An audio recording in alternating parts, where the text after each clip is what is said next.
Hey Fresh Fork! So I have a very special treat for you all. I am going to read Harry Potter and the Sorcerer's Stone. I'm just going to read a little bit of the first chapter because, this is a really long book, but this is also the illustrated edition, so it has pictures in it. And if you decide that you like it and you want to find out what happens next, you can get on Amazon Unlimited or Kindle Unlimited on Amazon and get a 30-day free trial. And this book is on it for free that you can read. You can also buy the book. It's $8.99, I believe, on Amazon, and they also have it at Walmart. So I love to read this story to my third graders. I've got my little sorting hat on, and I've got my Hogwarts shirt. So I'm ready to read you all some Harry Potter and bring a little bit of magic to your life. Now, it's not very magical, the first chapter yet, but it's very strange. So, illustrated edition. Look at these pictures. So, Mr. and Mrs. Dursley of number 4 Privet Drive were proud to say that they were perfectly normal. Thank you very much. They were the last people you expect to be involved in anything strange or mysterious, because they just didn't hold on to such nonsense. Mr. Dursley was the director of a firm called Grunnings, which made drills. He was a big, beefy man with hardly any neck, although he did have a very large mustache. Mrs. Dursley was thin and blonde, with hardly twice the usual amount of neck, which came in very useful, as she spent so much of her time craning over garden fences spying on her neighbors. The Dursleys had a small boy named Dudley, and in their opinion, there was no more perfect child. The Dursleys had everything they wanted, but they also had a secret. And their greatest fear was that somebody would discover it. They didn't think they could bear it if anyone found out about the Potters. Mrs. Potter and Mrs. Dursley's sister was Mrs. Dursley's sister, but they hadn't met for several years. In fact, Mrs. Dursley pretended that she didn't have a sister because her sister and her good-for-nothing husband were as undartlyish as was possible. The Dursleys shuddered to think that what their neighbors would say if the Potters arrived in the street. The Dursleys knew that the Potters had a small son too, but they'd never seen him. The boy was another good reason to keep the Potters away. They didn't want Dudley mixing like a child like that. When Mr. and Mrs. Dursley woke up that dull gray Tuesday morning where our story starts, there was nothing about the cloudy sky outside to suggest the strange and mysterious things that would soon be happening all over the country. Mr. Dursley hummed as he picked out his most boring tie for work, and Miss Dursley gossiped away happily as she was wrestling and screaming Dudley into a high chair. None of them noticed a large tawny owl flutter past the window. At 8:30, Mr. Dursley picked up his briefcase, pecked Mrs. Dursley on the cheek, and tried to kiss Dudley goodbye, but missed, because Dudley was now having a tantrum, throwing his cereal at the walls. "Little tyke," chortled Mr. Dursley as he left the house. He got into his car and backed out of number 4 Privet Drive. It was on the corner of the street that he noticed the first sign of something peculiar. A cat reading a map. For a second, Mr. Dursley didn't realize what he had seen. He jerked his head around and looked again, and there was the tabby cat standing in the corner of Privet Drive, but there wasn't a map in sight. What could he have been thinking of? It must have been a trick of the light. Mr. Dursley blinked and stared at the cat. The cat stared back. As Mr. Dursley drove around the corner and up the road, he watched the cat in his mirror. It was now reading the sign that said Privet Drive. No. It was just looking at the sign, because cats don't read maps or signs. Mr. Dursley gave himself a little shake and put the cat out of his mind. As he drove towards town, he thought of nothing except for a large order of drills that he was hoping to get that day. But on the edge of town, the drills were driven out of his mind by something else. As he sat in the usual morning traffic jam, he couldn't help noticing that there seemed to be a lot of strangely dressed people. People that were wearing cloaks. Mr. Dursley couldn't bear people who dressed in funny clothes, the get-ups you saw on these young people these days. He supposed it was some new fashion. He drummed his fingers on the steering wheel, and his eye fell on a huddle of these weirdos standing close by. They were whispering excitedly together. Mr. Dursley was enraged to see that a couple of them weren't young at all. Why, that man had to be older than he was and was wearing an emerald green cloak. The nerve of him! But then it struck Mr. Dursley that these people were probably some silly stunt. They're obviously collecting for something. Yes, that would be it. The traffic moved on, and a few minutes later Mr. Dursley arrived in the Gruntings' car park, his mind back on drills. Mr. Dursley always sat with his back to the window of his office on the ninth floor.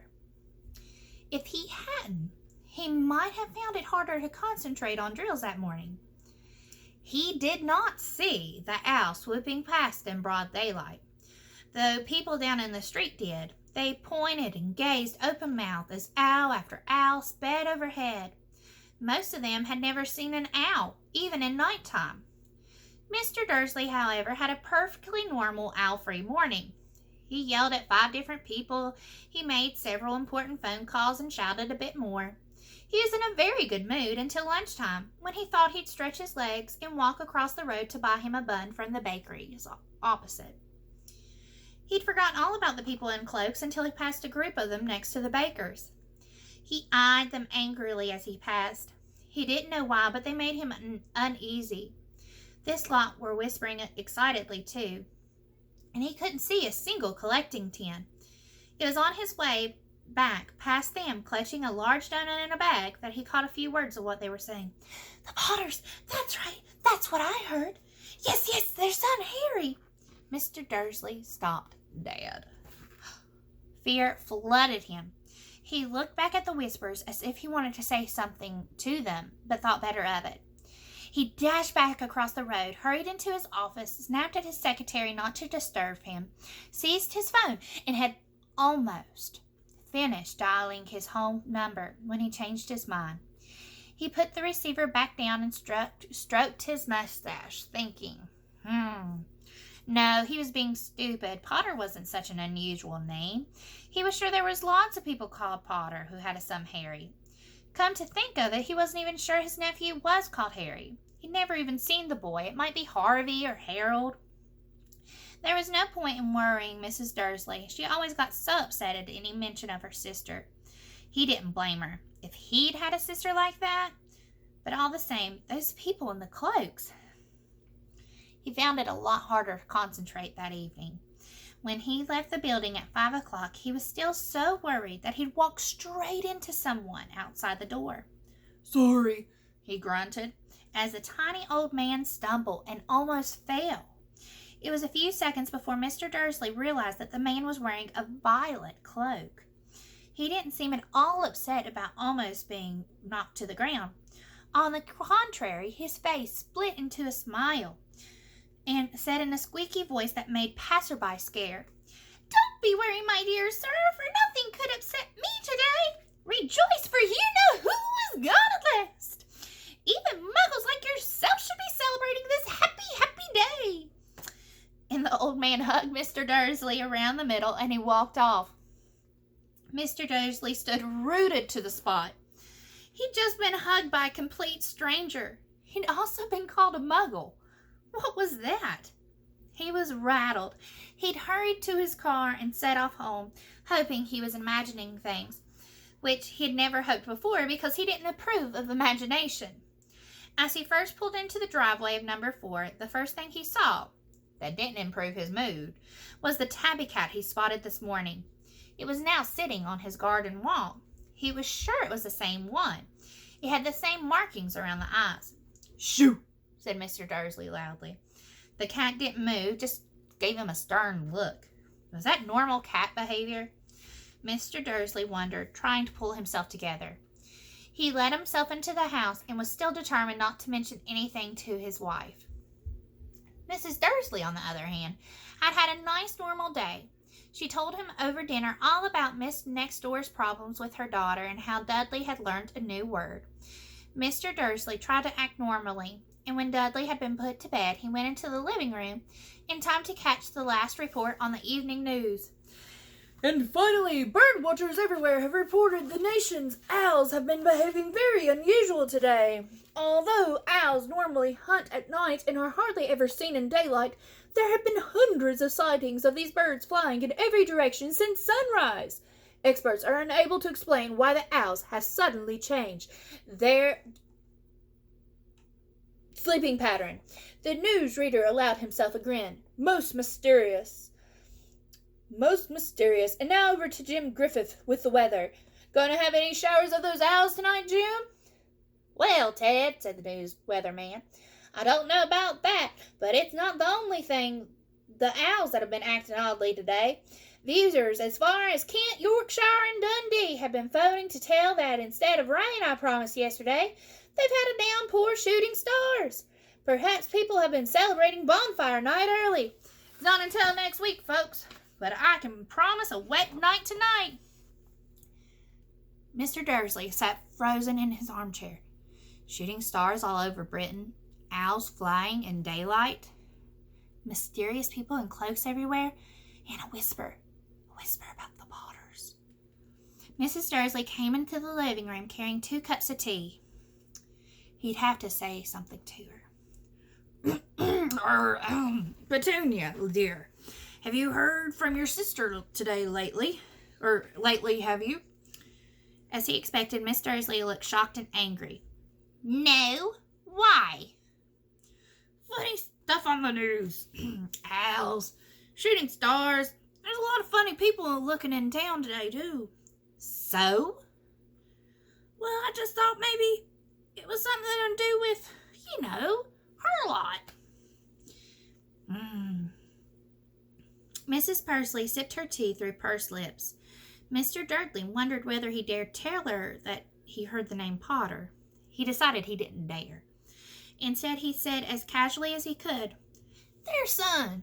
He'd be about Dudley's age now, right? I suppose so.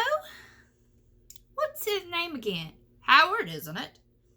Harry. It's a nasty common name, if you ask me. Oh, yes. I quite agree, said Mr. Dudley, his heart sinking. He didn't say another word on the subject as they went upstairs to bed. While Mrs. Dursley was in the bathroom, Mr. Dursley crept to the bedroom window and peered down in the front garden. The cat was still there, and it was staring down Privet Drive as though it was waiting for something. Was he imagining things? Could all this have something to do with the Potters? If it did, if it got out they were related to a pair of, well, he didn't think he could bear it. The Dursleys got into bed. Mrs. Dursley fell asleep quickly, but Mr. Dursley lay awake, turning it all over in his mind. His last comforting thought before he fell asleep was that even if the Potters were involved, there was no reason for them to come near him and Mrs. Dursley. The Potters knew very well that he and Petunia, what they thought about him and their kind. He couldn't see how he and Petunia could get mixed up in anything that might be going on. He yawned and turned over. It couldn't affect them. How very wrong he was. So this is where I'm going to stop. And I love reading this book to my 3rd graders. So if you had me for 3rd grade, look forward to reading this book. Again, this is the illustrated edition and it has pictures in it. Not every page has pictures, but there are some pictures in it. Like this page, it didn't really have any pictures, but it has a lot of pictures in it. You can get it on Kindle Unlimited for free if you do a 30-day free trial. And you can also buy the book less than $10 at most places. So I hope you have a fantastic day, Brush Fork, and I will see you later.